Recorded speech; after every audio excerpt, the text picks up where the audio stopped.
The Inter-American Institute for Cooperation on Agriculture, IICA, is marking a major leadership transition at a defining moment for hemispheric agriculture.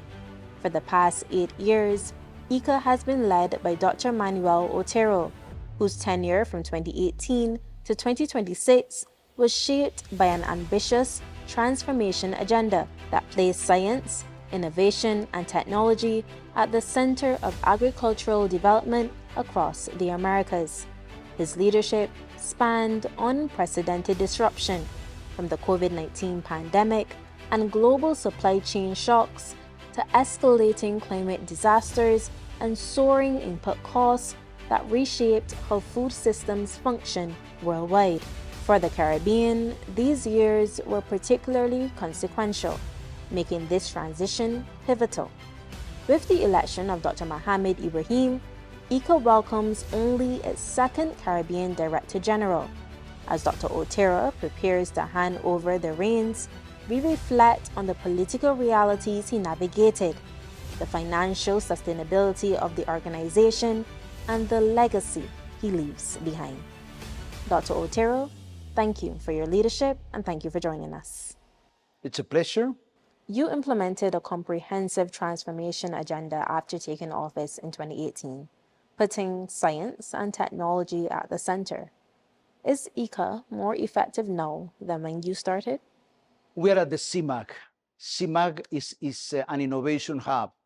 We receive every year 26,000 young people, because the young people are the future.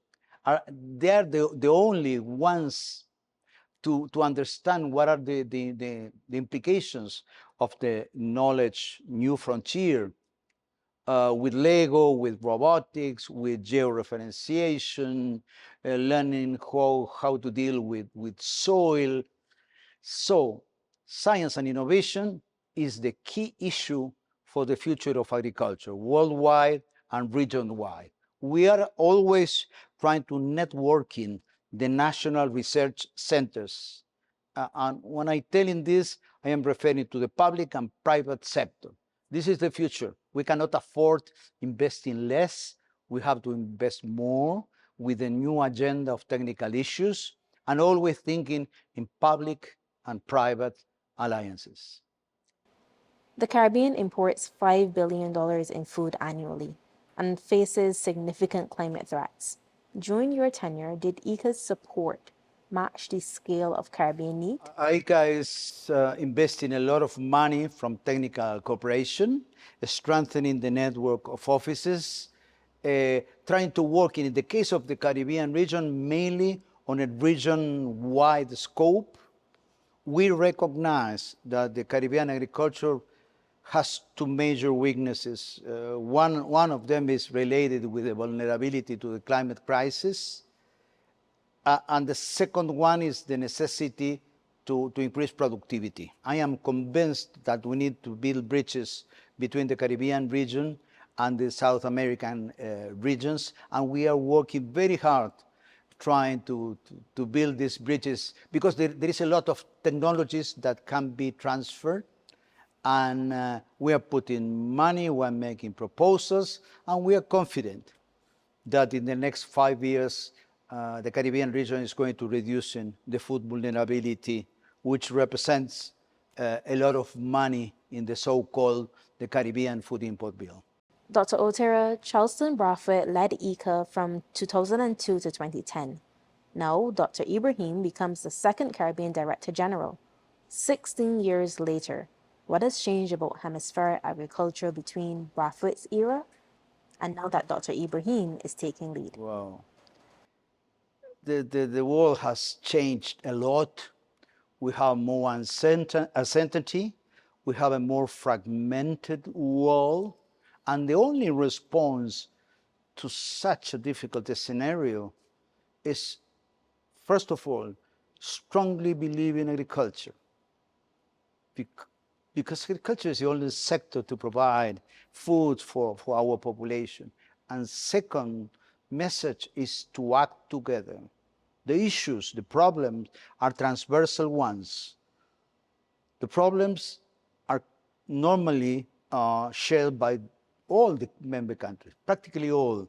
So we need to act together. Technical cooperation cannot to be an isolated act and has to be the result of shared actions between the countries. So agriculture at the top as a priority for any development strategy, and secondly, the time is ripe to act together. You led IICA for 8 years. Where did you find political will from member states, and did you encounter resistance? During the last 8 years and many political matters, I, I can assure you that in no way I receive resistance or I witness political fights between countries. When we are talking about agriculture, that means food security is at stake. Countries are mature enough to discuss issues. The issues are increase productivity, provide more benefits for agriculture farmers, protect the environment. So IICA is not a battlefield in which countries fight each other. It's a point in which countries try to discuss the future of agriculture. So the political atmosphere is almost excellent. Pivoting now to some of the challenges you face. You led through the COVID-19 pandemic, which exposed massive vulnerabilities in food systems. What did IICA learn? That digital extension is a very important tool that regardless of isolation, farmers need to be connected with ministers, that is necessary always be thinking and analyzing the international context, and obviously the TICs are a fundamental tool in order to discuss and to be in a certain way connected. Fertilizers, pesticides, and equipment costs increase. What solutions did you find to this fundamental problem as it relates to rising input costs? Yes, input cost is one of the bottlenecks for increasing productivity. We have to be very responsible in the use of inputs, and at the same time, this is the era of the bio inputs, or in some cases more organic agriculture. Farmers have to use and adopt best practices, because it's not a matter of using more inputs. We have to use better inputs in order to increase productivity. Let me to remind you that the agriculture sector in Latin America is a sector that represents 20% of total exports. So we are the most important agriculture sector all over the world. So we have the responsibility to increase productivity using in a very responsive way inputs. Climate disasters also intensified during your tenure. Hurricane Beryl caused $2.5 billion in agricultural damage in 2024 alone. Did IICA's climate response keep pace with the escalating crisis? Climate crisis is something that is touchable. It's very difficult in the case of the Caribbean region and also in Central American region. Every year we witness some droughts and some floods that are affecting agriculture production and also livelihood. For coping with this reality, we decided to be present at the COP, the environmental worldwide meetings. We installed a pavilion called Sustainable Agriculture of the Americas to show that the agriculture sector in the Americas is not the culprit. We are victims of the problems, and we are proposing all types of measures. But especially, we insist best practices to adjust to the new reality. As you reflect on 8 years as Director General, what achievement are you most proud of? What tangible differences did IICA make under your leadership? I would like to say I open up the doors of IICA we moved the fence and we created the Park of Agriculture of the Americas, in which all the neighbors are coming to IICA.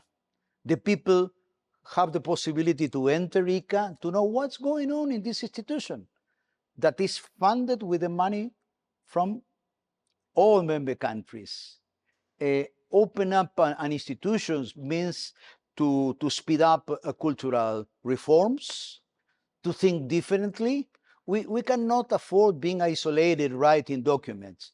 We need to interact with the people, with the farmers, with the urban centers, and it is my legacy, and I want to believe that it's going to be continued and deepened. Thank you, Dr. Otero. Thank you, thank you, thank you, thank you, thank you.